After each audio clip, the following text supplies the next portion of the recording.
Hi guys, Rushing and welcome to Strange Antiquities, the full release. Oh my god, I'm so excited to play this goddamn game. We're gonna get in the spooky motherfucking spirit. This is a game where we become the custodian of a store dealing in occult antiquities. We explore the quaint and gloomy town of Undermere, where strange goings on and dark mysteries abound. We find and identify arcane artifacts. We use our collection to aid the townsfolk with their unusual problems, and we remember to pet our fucking cat. This is developed by Bad Viking and published by Iceberg Interactive, and it is either a direct sequel or a game set in the same universe as Strange Horticulture, which is a very fun game as well that you can buy if you would like.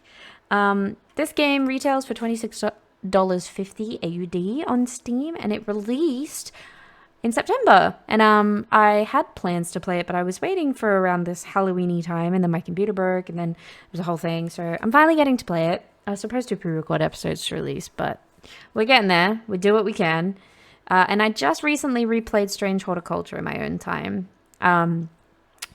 After I played the demo of this, because I was in the mood for this style of game. And yeah, it was as fun as I remembered it. I'm so excited to play this. I'm so happy I got it. Anyway, we're going to have a look. We could automatically label identified items. I think it's fun if we don't.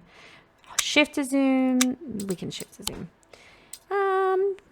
Fonts at the end. No, it's fine. I can read fonts. Spider toggle. I want spiders. Sounds all fine. Everything else is all fine. Here's your languages if you'd like to check if it is available in a language you speak. We're just gonna start. I'm excited. As a thaumaturgist apprentice, there is a lot to learn. Every object must be treated with care, and it is important to identify the harmful from the harmless, the potent from the mild. I thought this was Baby Groot. It was only supposed to be a temporary arrangement when Eli left the shop. Strange antiquities in my hands. None of us knew that by then the pendulum was already swinging with a terrible certainty that could not be stopped. The ravens were an omen, a circling unkindness of black wings and cheerless cries that seemed even then to signal the start of rising dread. Rising Dread is a sick band name. Is that already a band? Hold on.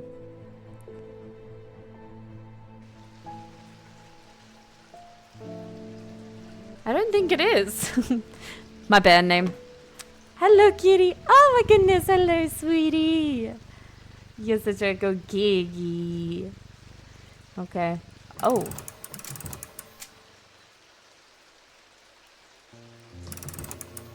I didn't think I was supposed to do that. My bad. Oh. Hello, Eli White. I have been called away to assist in an urgent matter in Ravenglass and must leave at once. I am leaving the shop in your care with some reluctance, I might add. Make use of my reference materials. Here. Take this. There's an index in the back that may be useful to you. Thank you. I'll move this. If in doubt, study it carefully, and remember that there are some powerful artifacts here. Under no circumstances should you seek entry to any locked doors, drawers, or cupboards. In fact, safest not to touch anything at all. I shall be back in a few days. Bye. I'm immediately going to touch things. Ooh. Okay. So, what I like to do immediately is, like, try and organize my pendulums. If I can. Big round ones can go here. We got this bat guy. He's kind of big and bulky. You're kind of cute. I love the swinging effect. So we shouldn't go into that cupboard is what he's basically saying. We're probably going to. We get a little potion bottle. These are some wooden things, I guess. Put these here. This is also wooden. Stone. Oh, creepy hands. Yes, creepy hands.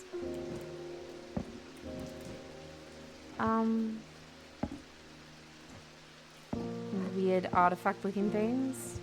Okay. And some plants, just to, you know, spice up the place. And we got this mask. It's kind of sick, I'm not gonna lie. Put that up there. Okay. So, we've met the thaumaturge. He's a thaumaturge, a collector and curator of beautiful objects. Objects that to the untrained eye may appear dull and lifeless, but that in the right hands and armed with the right knowledge can be a gateway to so much more. For Eli, the quest to unearth and understand each new object has been the driving force of his adult life. As owner of strange antiquities, Eli is a stern master. He knows firsthand what can happen if the right precautions are not taken. He doesn't tend to show much emotion, but he does have a more tender side that is mostly reserved for the store's cat, Jupiter.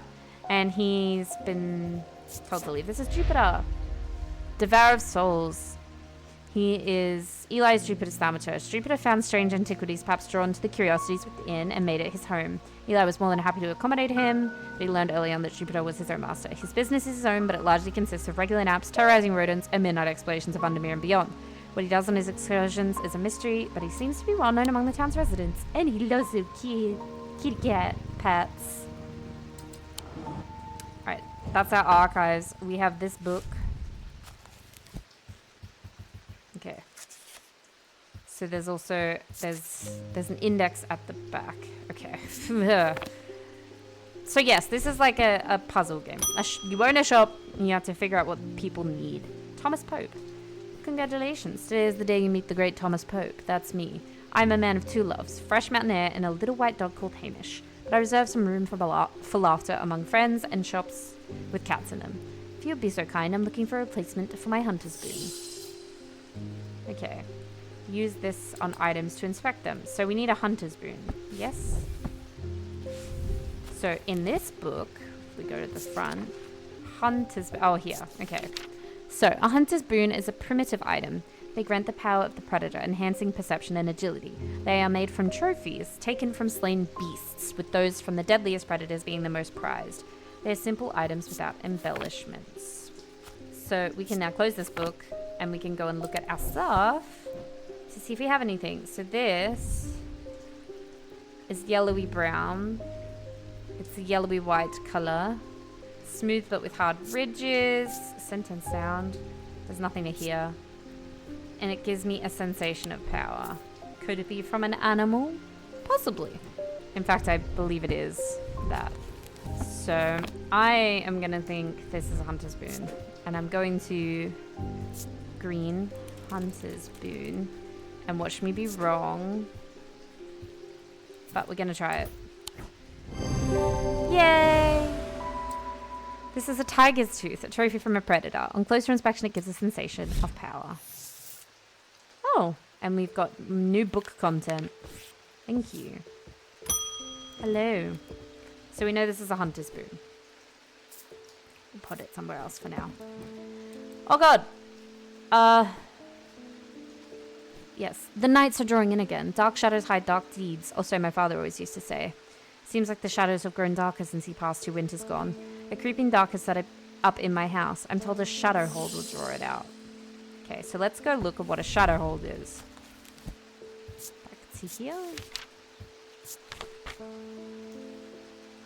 Okay. Shadow hold. Oh, gosh. A shadow hold, so it looks like this, or oshadic vessel, is a container of any kind, sometimes a jar or a bottle or some sort of box. It can be used to contain an oshadic spirit, the manifestation known as creeping dark, pulling it from the shadows like poison from wounds. They are decorated with an elaborate design called a shadow catcher. So it could be this. Nothing to remark on this bottle, hey? Markings have been carved in. It's hard and somewhat rough. It's pungent. And it's made of clay. Or it could be this, because it looks more like this. Bronze. Raised detailing. My heart feels lighter. Some sort of jar or a bottle or a box. See, that's not a jar or a bottle or a box. But it really does look like that. My gut wants to say it's this, but let's just try it and we'll see. No. So it is this then. Yeah. I should have went with my gut, knowing that it's a container. We got a sunbond. Okay, so this is a shadow hold. Keep that there. David Schaefer. Hello. What's with all these ravens flying about Undermere today? I can't remember ever seeing anything like it. Not a good day to be the sort who believes in dark omens. A letter for you. We discovered some papers in a hidden desk drawer in the boat yard last night. Mr. Jones almost threw them in the fire pit, but I asked to take a look at them first. That man does like to burn things. They look old. Maybe there's nothing of much use here, but I thought of you when I came across an entry on the shin. Charlie Weathers. Okay, so now we got a letter. We can put it in our archives. Stanley Hume. I want an Ossic ring. Ossic. That's a pleasing word to hold on the tongue. Why are you saying it like that? Ossic ring.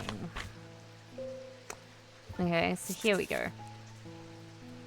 These somewhat macabre objects were originally made as offerings to the goddess Caution, but the practice fell out of favor as belief waned. They are hard to come across now, but they are occasionally sought out for their ability to keep vermin at bay. Some say that they can hear Caution's unearthly hiss when they hold an Ossic ring up to their ear. So let's... Nope, definitely not you. It's this one. Yes. Ossic ring. Ooh, new book content. Thank you.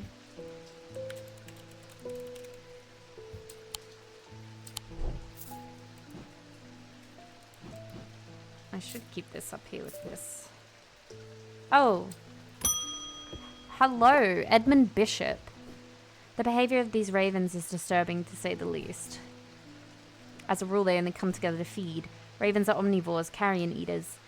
Mostly, but they'll take anything they can get their talons into, and they'll kill if necessary. I didn't plan on dropping in today, but there's something happening out there, and I'd like to know what. A voice of Sir Nunos might help put me at ease, or it might do the opposite. Who are you? Oh, the ornithologist, so you're into ravens and birds. The 14th Lord of Gleeston Castle is a man of wealth and privilege, like the 13 before him.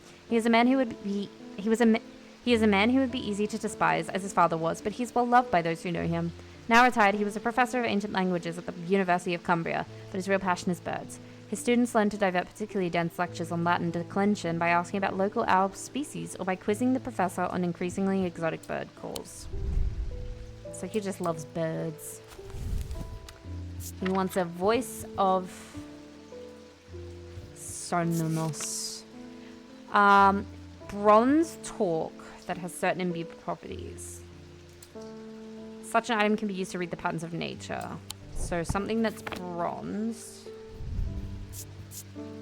Raised detailing, that's bronze. Any of you guys bronze? What about you? Cool. Fully sit, I think it's this. No, okay. That's also bronze. A man with antlers or a stag, and often wearing a... Oh, it's... Yes, a torque. Right. So it's this. My bad. Sorry. I never know what a torque is. Spirit Eye. Thank you, Edmund. Bronze torque. I don't know what my theory is with labeling, but it's not going well. The black mare thundered through the icy rain, shining wet in the silver moonlight. Her cloaked rider was exhausted, cold, and soaked to the bone. He knew he would not survive the night if he did not reach Backbarrow. Oh. My mouse is like not on the screen. Okay, geez, my mouse went off the screen into my second screen. An escaped prisoner ran northwest. He hid me in the first building he came to. Fascinating. Hello. You're a very sweet kitty cat. Okay. Reminder, I've stored a couple of items in the cellar of the wine merchant next door. Okay. Ooh, you can use shift to use the magnifying glass. Nice.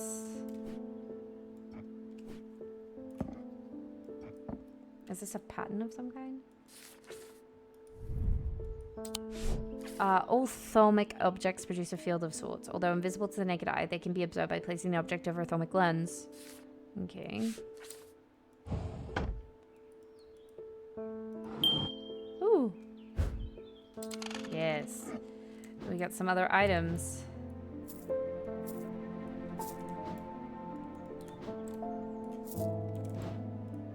And we got our map.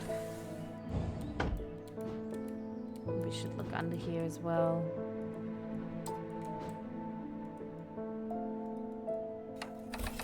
Whoa! Okay, well, that's just sick as hell. So, where are we? Strange horticulture. 2. We got told that he left something in the wine merchant's house next door. Is that what that said? In the cellar of the wine merchant. Where's the wine merchant? We're here. I'm wasting my time here. Great. Oh, Verona! Hi! Oh, well, that's just perfect. Undermere, fizzing with fear over these ravens, and the thaumaturge has left his apprentice in charge. Sorry, my dear, that was rude. Pay no attention to me. I'm an old lady who got out of the wrong side of bed. These ravens have got under my skin is all. Please do let Eli know that I was looking for him next time you see him, and pass on my thanks for letting me borrow his copy of Hermetic Symbology. Oh, thank you. So we got another book now. Yay! There are 3 branches of thaumaturgy. Each of these is split into 2 disciplines, represented by the following symbols. We'll get into that, I'm sure. What about this card? An escaped prisoner ran north, west. He hid me in the first building he came to. So where'd that go? So where's the prison? The old jail. 10. North. Well, if he escaped and he ran north, he would have run this way. He would have hid me in the first. Northwest. North. Northwest. First building he went to? Yay! The dilapidated warehouse is dark and imposing, and the struggling flame of my lantern does little to pierce its depths. I slowly search through its contents with a sense of despair, wondering if I'm even in the right place at all, when suddenly and unexpectedly, I uncover something of value. More relieved than elated, I take the trinket back to the shop for further study. And a warm drink. Oh! What the fuck is that? Okay. I feel paralyzed. I have no job, no partner, no friends, no prospects. I heard a horn shackle might be the answer. One quick question. I need to see Verona. She's a constant in Undermere for as long as the streets have had cobblestones and churches have had bell towers. She's respected and feared, which she revels in. Her knowledge of the cult world is second to none, and her expertise has steered the citizens of Undermere away from catastrophe on more than one occasion. The near misses of the Selenic Flame and the Wokendendu are 2 such events that spring to mind. Yes, good job, Verona. A horned shackle. What is a horned shackle? Let's have a look. Oh, horned shackles are used to bring about change in one's life, bestowing the ability to overcome personal demons. In use, the horns are rubbed between one's fingers, causing them to become worn smooth over the years. They can be worn as pendants, but are more commonly totems of some kind. Well, that's of being watched. I mean, yeah. There's a horned shackle. Nope, fuck. Ah! I've already done bad today. It did say it was more commonly textured. No.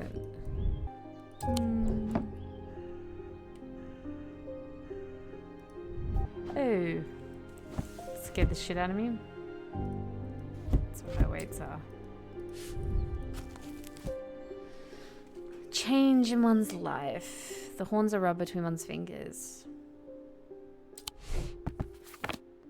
Well, this one's horn is broken. From being used too much? No! Oh my god! I don't know why I'm struggling so much with this. Give me a hint. Yes, I know you're looking for an item that has horns. I've tried them. Let's see the horns. Oh, this part feels smooth. Alright.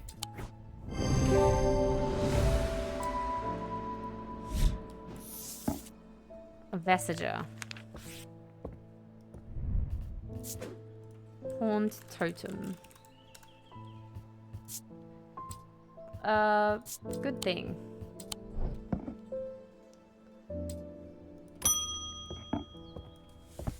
Oh, hi, David. At least the weather's looking a little better out there today. Good day. You might be interested to hear that my plow overturned a strange-looking object yesterday. Come to the farm and it's yours for the right price, of course. John Royston. So we could go to Royston Farm. Where's that? 30. John grins as I struggle to hide my obvious interest in the item he shows me. Any hope that he might not be fully aware of its value quickly evaporates, and after a lengthy negotiation, I reluctantly hand over the amount he asked for. Well, at least we got it.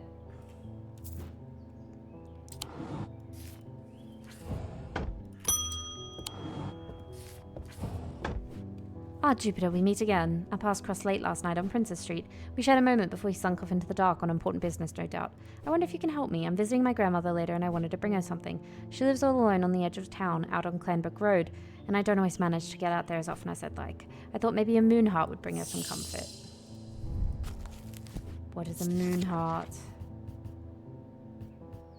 Okay, so here, it doesn't say moon heart, right? So we gotta go here and we gotta see what is called a moon heart. If anything.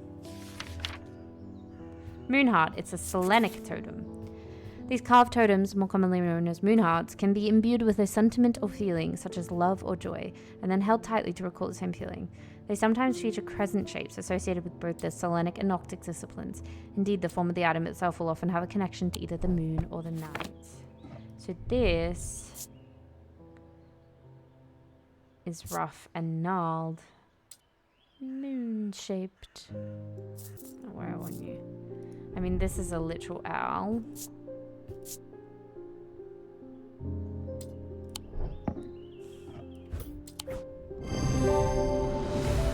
Yay! So that's a Selenic totem. So it's something used for good. So we'll keep it with my something used for good items. A shadow hold, what was that for? I know this is a hunter's boon. Let's have a look. So hunter's boon is an enhancement. So we can make those like light green. An Ossic ring, what is that for? They're sought to keep out vermin. So they're like basics, like we'll keep these like over here. And then a shadow hold is to contain a spirit. So that's kind of important. We can keep that purple, I think. Bronze talk. What does a bronze talk do? I'm relearning everything. It's a voice of Sir Nunos, not even a bronze talk.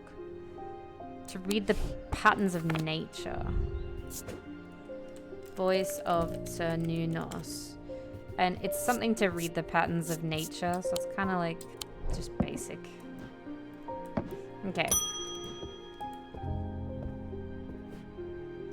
A friend of mine, or former friend I should say, has been stealing jewelry from me. 3 necklaces have gone missing over the past few weeks, including one that was a gift from my late grandmother. Do you have a suitable pendant that I could leave lying out for her to find that will teach her a lesson and make sure it never happens again? Okay. So there's a binding seed. Which... a form of punishment that amplifies feelings of guilt and shame, which I like. What is this? Azir. Fear and paranoia. I think a binding seed would be the best one. They are made of 2 distinct materials representing the mentic and the witzik, the mind and the body. So if we go in here, what materials represent the mind and the body? Okay. Planetary materials. So confusing when you break it down. Oh, I didn't mean to click that. I'm sorry. The seed. So the path. I think it's this. Yay! Woo! So this is like a curse, really. So we're gonna put it here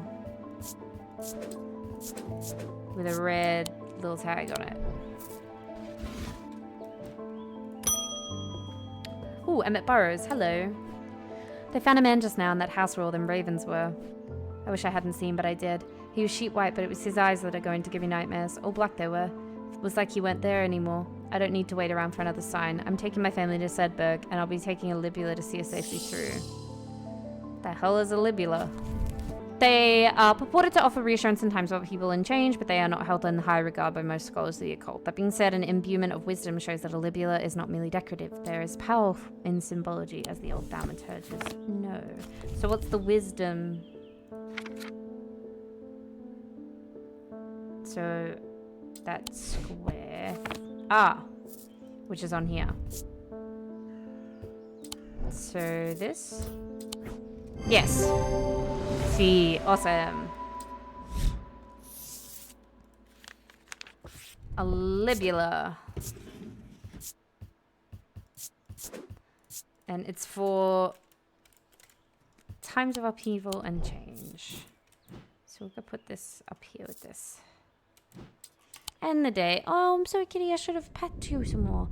A deep pain radiated down the side of the rider's head where he had sliced himself with the diverging hook, and his thoughts were scattered and torn. He could not see out of his left eye. Well, that's no good. I am drawing something so cool. You'll never be able to guess. Yeah, I bet you didn't guess that. Oh. Are these houses? Let's have a look.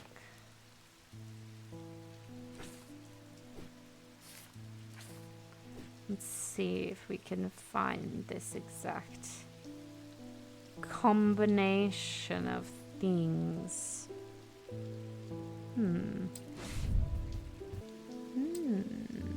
Interesting. I'm gonna be staring at this for a while. It's not that one.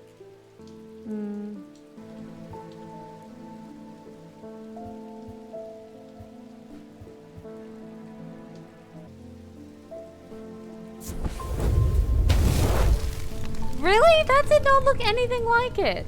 There's a narrow gap between the two houses, and I spy a small wooden chest wedged firmly inside. Slowly I manage to work it loose, and when it finally comes free, it shoots out onto the hard ground and snaps open, revealing its long hidden treasures. I got 2. Ooh. Wait.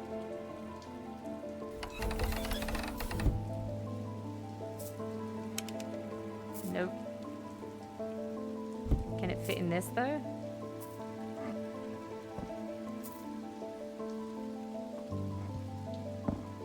These things all look like they go together. Okay. No, I didn't mean to keep doing that. Oh. Morning. Sorry, I'm a little distracted. I'm Francesca Robertson, a doctor of sorts. I assume you heard about Mr. Hungerford? It seems to be the talk of the town already. I'm used to dealing with the maladies of an occult nature, but black eye is certainly unusual. I've heard of something like this before, but I don't see how it could be the same thing. Either way, I'm hopeful an evocant will have some helpful effect. The doctor. Growing up, Francesca's father was her hero. When he died suddenly and tragically in a mysterious incident, nobody seemed able or willing to give her the answers she demanded, and she grew tired of being fed the same stories that she knew could not be true. As she entered adulthood, she learned how to find things out for herself, and what she learned opened her mind to a world she hadn't known existed, a world of occult maladies and dark articles. She learned about Tormund's paralysis, Hobbs' fear, and the Sapphire Curse, and she learned that these maladies could be cured. She wants an evocant. These stone items weigh the same as a man's heart, according to popular myth. The truth is a little less dramatic, but the weight of these items is nevertheless important and should not stray more than a hair from precisely 1 pound. Okay. So here's what we need this for. We have 1 pound, right? And it's a stone item. Nope. Well, could be this. Fuck it. Yay!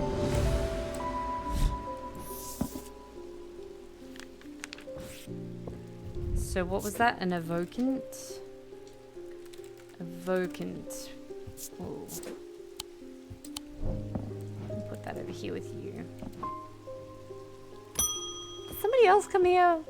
But I had a quiet chat with Edmund Bishop in the Guilty Ram last night. He's always got an interesting story to tell, but last night he was different. I can tell he's worried, which has got me worried too.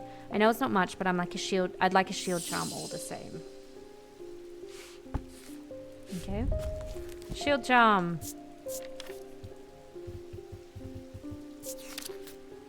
Generic charms of protection have little to offer the skilled thaumaturge, but can have some small effect, and a Shoddic spirit or wandering shroud will not abide them, for example. Such charms make use of the art of symbology, an ancient, and some would say primitive component of thaumaturgy.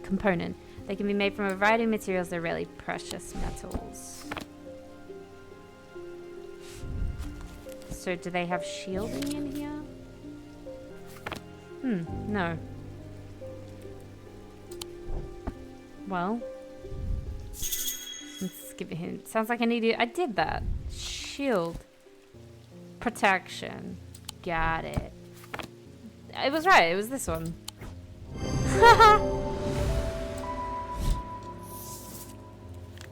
Okay. Shield charm. And I want this to be... I guess over with the hunter's thing. I don't know where to put this.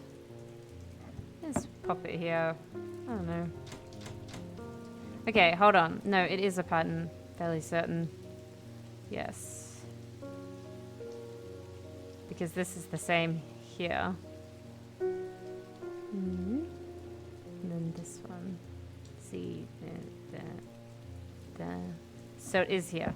Okay. We just need to get the others now, somehow. I have an interesting theory. Did that do anything? I don't know, it's definitely something that needs to... Okay, I'm assuming I'm probably going to have to put actual items on there, but at least I know that they can depress. This is terrifying, by the way. There's something I wanted to show you. I didn't like the look of it, so I left it where I found it. What if it's cursed? It was hanging behind an old shed overgrown with ivy. Let me draw a quick map for you. There. Okay, hold on. I need to go find this. Nope. Where? There's trees. Let me just stare at this for a little bit. I think it's here. Yeah. The shed is actually a wooden summer house that looks out over the pond, but it's clear that it hasn't been used in some time. Thick brambles claw their way up, and over one side of the structure, an ivy covers the rest in a mottled green cloak. I find what I'm looking for to the rear. Parts of the ivy have been torn away recently, revealing an amulet hanging from a rusted nail. Something else catches my eye as I reach for it, and I notice that there is another pendant hanging next to it, almost completely hidden. Some more pendants. Verona, hello. Eli's picked up a bad time to leave Undermere. I've come from the Hungerford house, where I've been helping Dr. Robertson and looking for any clues about what happened there. There wasn't much to go on. I did find a shattered Shardic vessel, but whatever did this was no creeping dark. There was a strange black stain on the flagstone floor that I didn't like the look of. And the ravens, very unusual, but at least they seem to have dispersed. I don't know what to make of it. I'm going to take a trip to Gleeston Castle to see if Edmund Bishop can shed any light on their behaviour. But first I would like a vestiger. Whatever this is, we don't want it spreading. Alright, a vestiger. They can be used to prevent the spread of disease and pestilence. Among other oddities, flames burn pale blue in their presence. Okay. So... let's just test everything.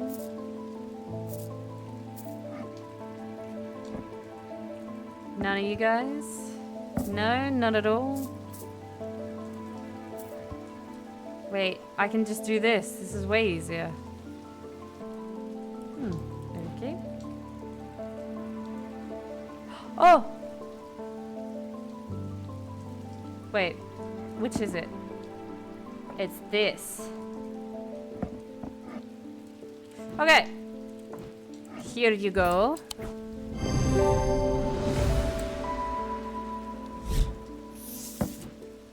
Moonshine Guardian. Okay, so this is to protect against...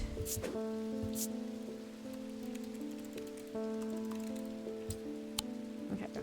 To prevent disease spreading. Got it.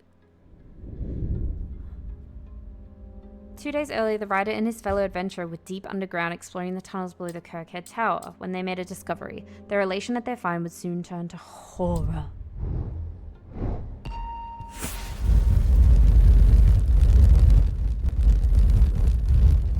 Oh, key. It's a key. After a disagreement between two houses, I was buried behind lock and key.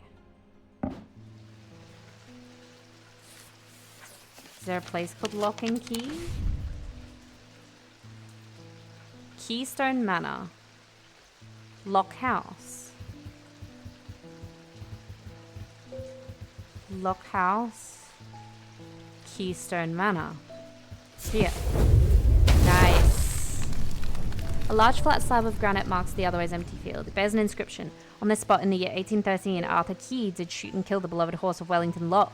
Buried at the foot of the slab, I find an unlocked chest containing a handful of legal documents as well as a pistol and another item. Whoa. I'm sorry, have I not been patting you enough? My bad. Alright, let's get started. Well, the shop is still standing. Eli! That's something. Say what you will about Undermere, but this town is never quiet for long. I leave for a few days and suddenly everyone's talking about ravens and curses. I'm going to need to find Verona to get up to speed on what's going on. At least I didn't come away from Ravenglass empty-handed. I can always rely on Quiet Susan to unearth an interesting trinket or two.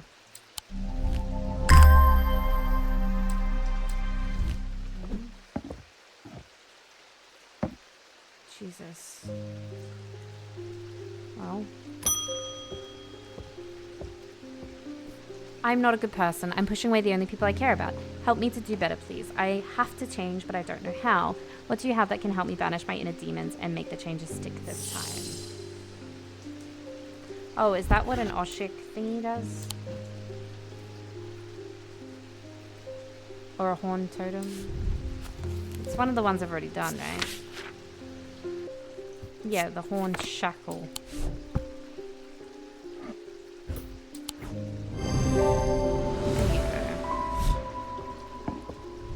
It's actually a horned shackle. My bad.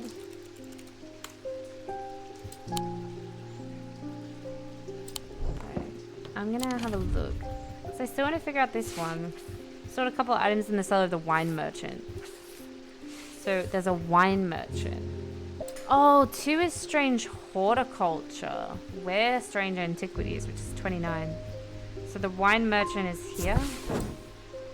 The proprietor, Mrs. Cranmore, begrudgingly grants me access to the cellar when I explain that I'm from Strange Antiquities next door. Yes, we'll take the lot of them out of here, would you? I can't say no to Eli after all he's done for me, but I don't like the thoughts of those unnaturals in my cellar. There we go. Thank you. Should have got those ages ago. Hello, speeder. Alright, next client. Oh, hi. The Evokant didn't snap Mr. Hungerford out of it, unfortunately. It's strange, at times he appears almost awake, but he is deep in some kind of trance, and I can't get anything out of him. He seems to be searching for something. I'm beginning to suspect this is beyond my skill set, but I'm not willing to give up so easily. I know it's a bad idea, but I'm going to need a sleep vessel to get me through this week. A sleep vessel? Whoa, what is a sleep vessel? What are we talking about here? What are we talking about? I haven't found a sleep vessel. Is it a restful nether? I guess maybe in my other book?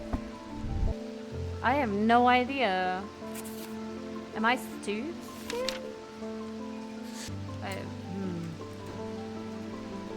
Oh, I did this.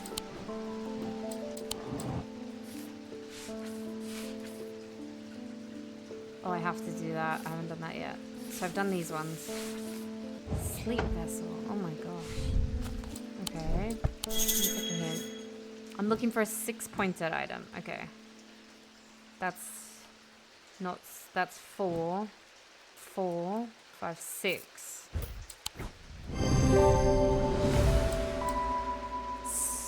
Sleep vessel.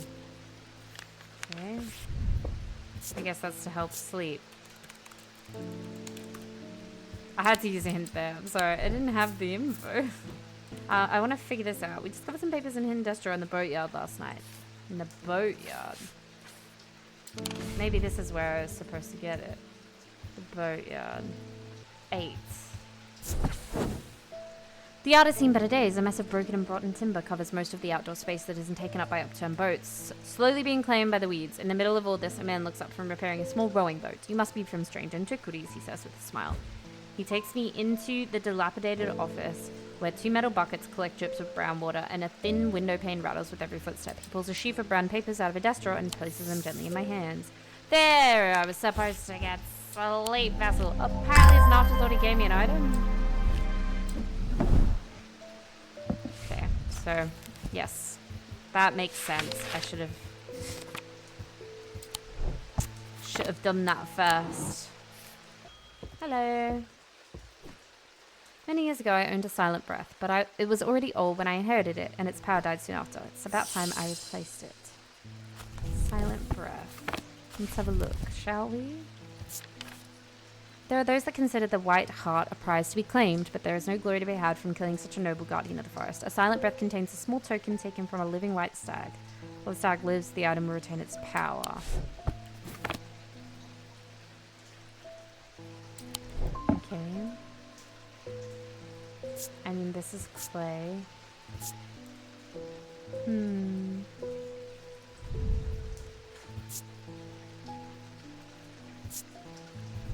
Oh, is that a horn? It appears to be fossilized. It could be. I don't know if it's the horn of the stag. I mean, this is... I have no idea. Like, this looks like it's got... Seems to make the hair stand up on the back of my neck. Cold. A white hair. Okay. Yeah, I think this is from the stag. Sweet. So this is like a warning.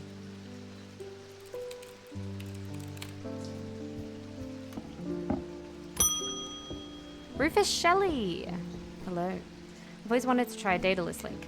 I have a personal interest in the Celestial branch, so I'm not completely new to such things, nor am I ignorant of the risks. And I have a good reason for it. I need to take care of some roof repairs, and this would seem the safest way to approach it. A dataless link? It's a powerful object capable of producing a levitation field. The field is extremely fragile, however, so it would be prudent not to take risks. These items are surprisingly light in weight, their designs vary, but they might point to some facet of flight, a feather or the wings of a bird, for example.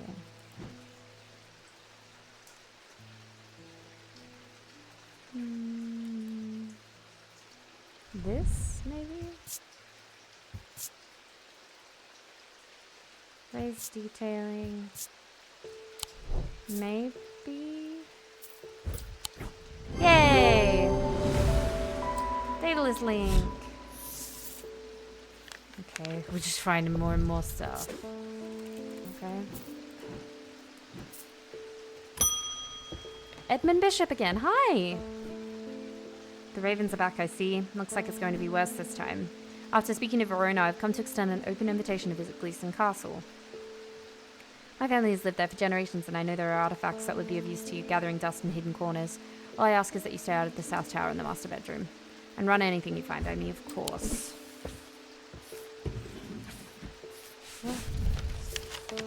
Oh! I got invited to the castle. Okay. But what else was the... We got also given this. Here's something to get you started. Walk past the main staircase and turn left. Follow the corridor down. Okay. I'm gonna put this in here. Walk past the main staircase and turn left. Follow the corridor down the end and go through the door on the left. There's a small plinth. Length is not hard to spot in the corner of the room next to a small writing desk. A glass jar houses the object mentioned in Edmund's note. As I gather the item and turn to leave, my eye is drawn to a green book on the desk. The author's name is of a particular interest. I pick it up and find Edmund on my way out, who encourages me to take it with me. I try to insist on paying for it at least, but he won't entertain the idea. Gemstones! It's from Eli?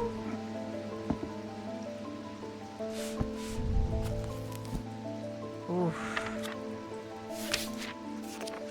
These are my favorite kind of books.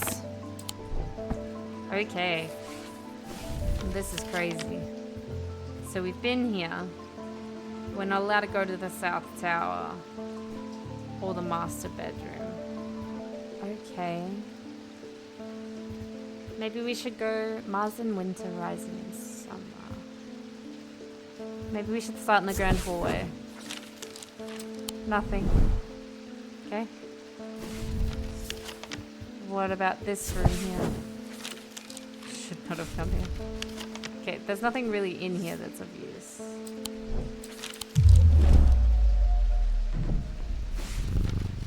Okay. What about the ball?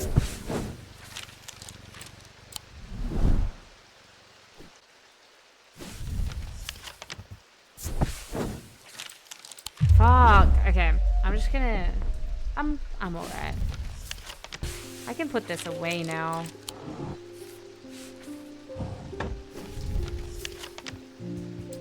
Wait, did these hint at where I need to go? So it starts here.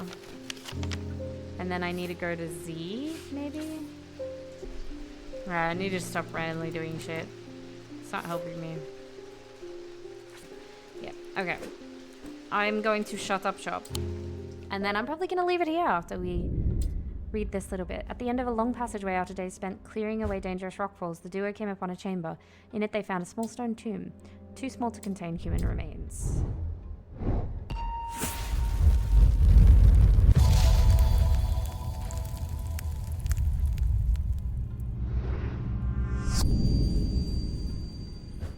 Oh.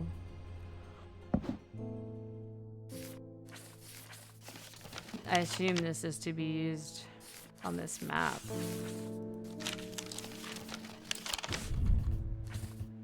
Come here. This is... Oh, wait. Is it meant to be on this map? Here. Hey! Portrait of some dead lord eyes me suspiciously as I enter the room and start absent-mindedly opening drawers. The room is cold and austere, and I am about to leave when I spot a crate under the chest of drawers. This could be something.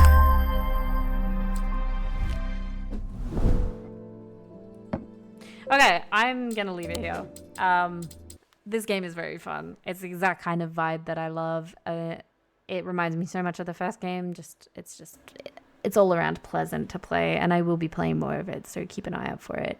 Definitely over the spooky season, even though we're coming up to the end of spooky season. But hey, in my house, it's always spooky season. So that's going to be it for me today. Thank you so much for watching. I hope you have a wonderful rest of your day. I hope you get to play many, many games. I hope you get to acquire many, many strange antiquities. And I will catch you in the next one. Bye.